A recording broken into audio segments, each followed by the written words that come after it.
Assalamualaikum warahmatullahi wabarakatuh. Bertemu lagi dengan channel Pak Guru Menjawab.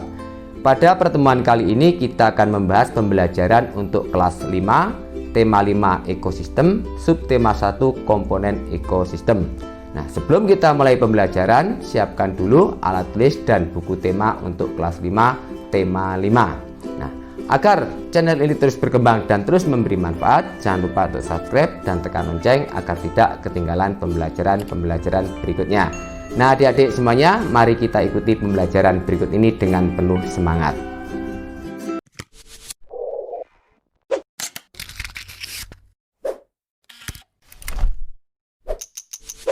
Adik-adik yang kakak banggakan, pada pembelajaran ketiga ini kita akan mempelajari 1. Mengenal letak dan luas Indonesia melalui peta.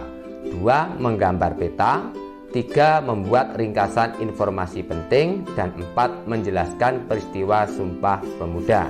Nah, adik-adik, bukalah halaman 21. Pada halaman 21 terdapat tabel, yaitu menentukan pokok pikiran dan informasi penting dari bacaan dengan menggunakan tabel di bawah ini. Nah, untuk menjawab tabel tersebut, silakan adik-adik baca bacaan pada halaman 20 dengan judul Mengenal Letak Geografis Indonesia. Nah, di sini kakak akan mencoba memberikan contoh jawaban untuk halaman 21, yaitu menentukan pokok pikiran dan informasi penting dari bacaan tersebut.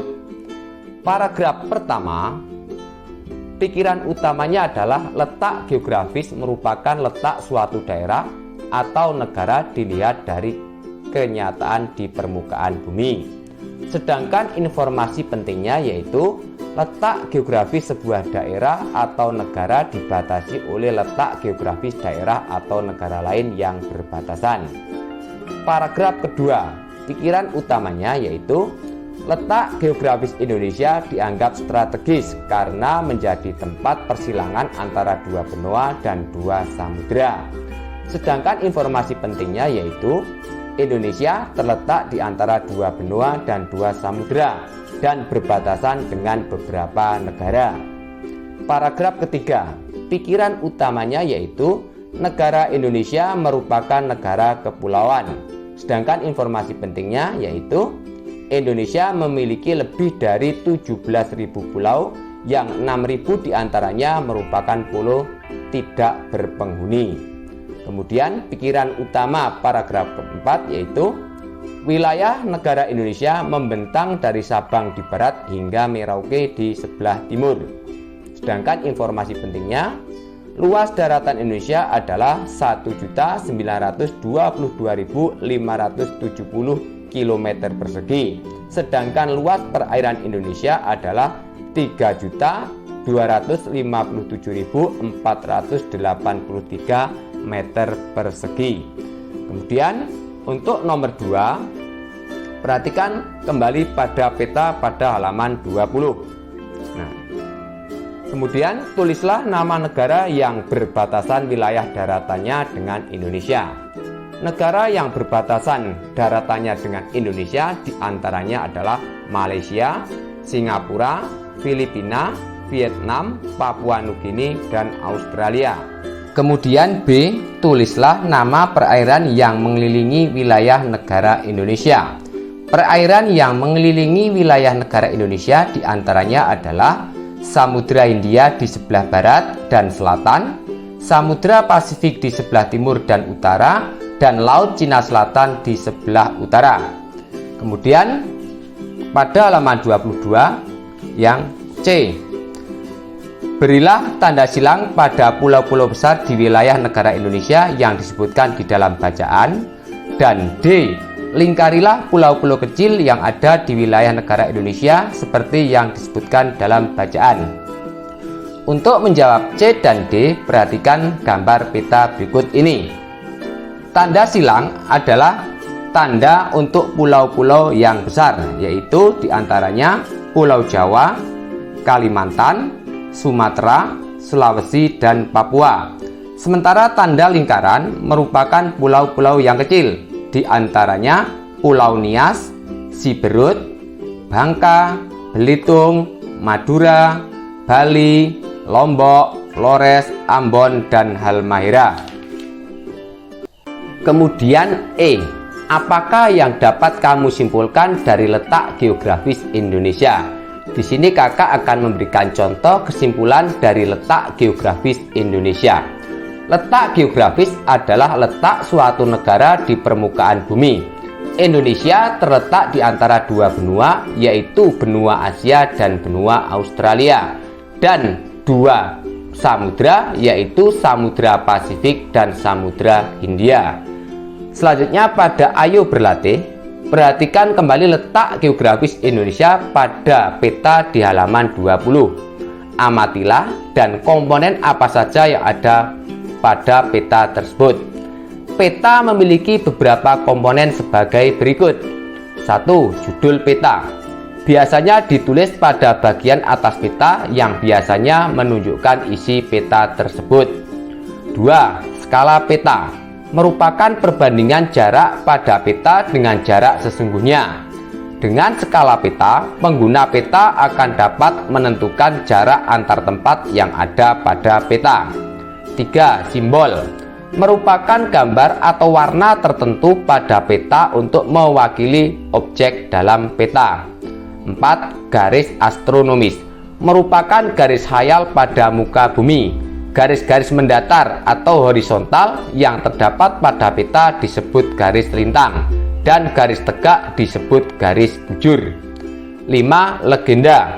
Merupakan keterangan beberapa simbol yang digunakan pada peta untuk memudahkan pengguna peta memahami isi peta. 6. Mata angin. Merupakan pedoman utama arah mata angin. Mata angin yang mengarah ke atas menunjukkan arah utara.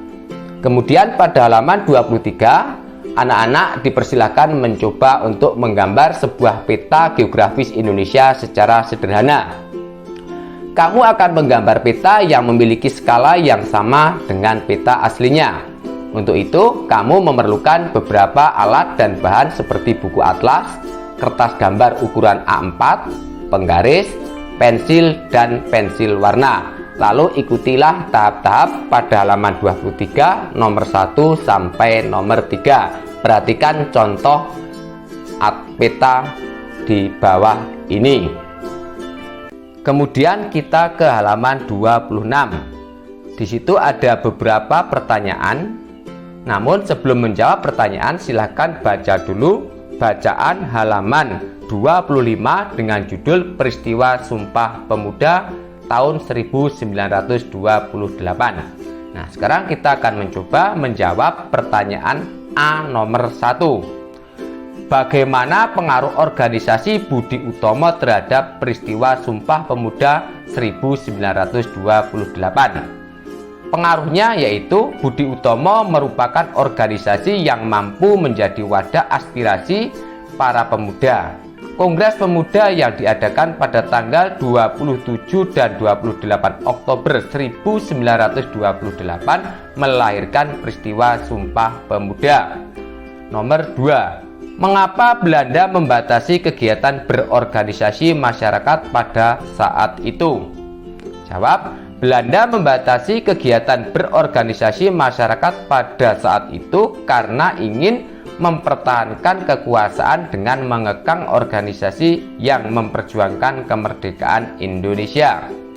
3. Bagaimana pengaruh peristiwa Sumpah Pemuda terhadap kehidupan masyarakat saat ini? Peristiwa Sumpah Pemuda menginspirasi seluruh lapisan masyarakat Indonesia terhadap pentingnya persatuan dan kesatuan hingga saat ini.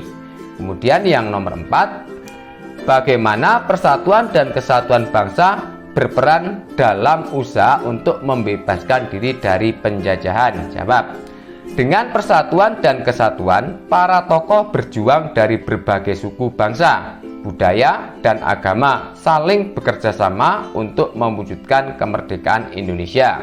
Kemudian yang B, membuat poster dengan manfaat nilai persatuan dan kesatuan. Perhatikan contoh poster dari kakak berikut ini. Kemudian pada Ayo Berlatih, Kita akan menjawab 4 soal. Yang pertama, apakah yang dimaksud dengan letak geografis? Letak geografis adalah letak suatu daerah atau negara dilihat dari kenyataan di permukaan bumi. Letak geografis sebuah daerah atau negara dibatasi oleh letak geografis daerah atau negara lain yang berbatasan. Nomor 2. Komponen apa sajakah yang ada pada sebuah peta? Komponen yang ada pada sebuah peta diantaranya adalah 1. Judul peta, 2. Skala peta, 3. Simbol, 4. Garis astronomis, 5. Legenda, dan 6. Mata angin. Kemudian nomor 3, wilayah Indonesia berada pada posisi yang sangat strategis. Jelaskanlah makna kalimat tersebut. Maksud dari pernyataan wilayah Indonesia pada posisi yang sangat strategis adalah letak geografis Indonesia. Hal ini karena Indonesia terletak di posisi silang di antara benua Asia dan Australia, membuat Indonesia dilalui oleh lintasan internasional baik laut dan udara. Indonesia berpotensi sebagai negara dengan ekonomi besar. Jalur tersebut menjadi jalur perdagangan antara negara-negara di dunia, dan Indonesia banyak menjalin kerjasama dengan negara-negara tetangga, baik kerjasama di bidang ekonomi, sosial, dan masih banyak lagi. Kemudian soal nomor 4, bagaimana peristiwa Sumpah Pemuda bisa meningkatkan semangat persatuan dan kesatuan bangsa? Jawab, dikarenakan peristiwa Sumpah Pemuda merupakan salah satu momentum yang sangat penting bagi bangsa Indonesia, di mana semangat persatuan dan kesatuan bangsa dipersatukan di seluruh pelosok Nusantara. Mereka sama-sama meyakini bahwa mereka satu tanah air, satu bahasa, dan satu tumpah darah Indonesia. Nah adik-adik, demikianlah pembahasan kita pada pertemuan kali ini, dan jangan lupa untuk subscribe agar channel ini terus berkembang, dan tekan lonceng agar tidak ketinggalan pembelajaran-pembelajaran yang akan datang. Sekian dari kakak. Wassalamualaikum warahmatullahi wabarakatuh.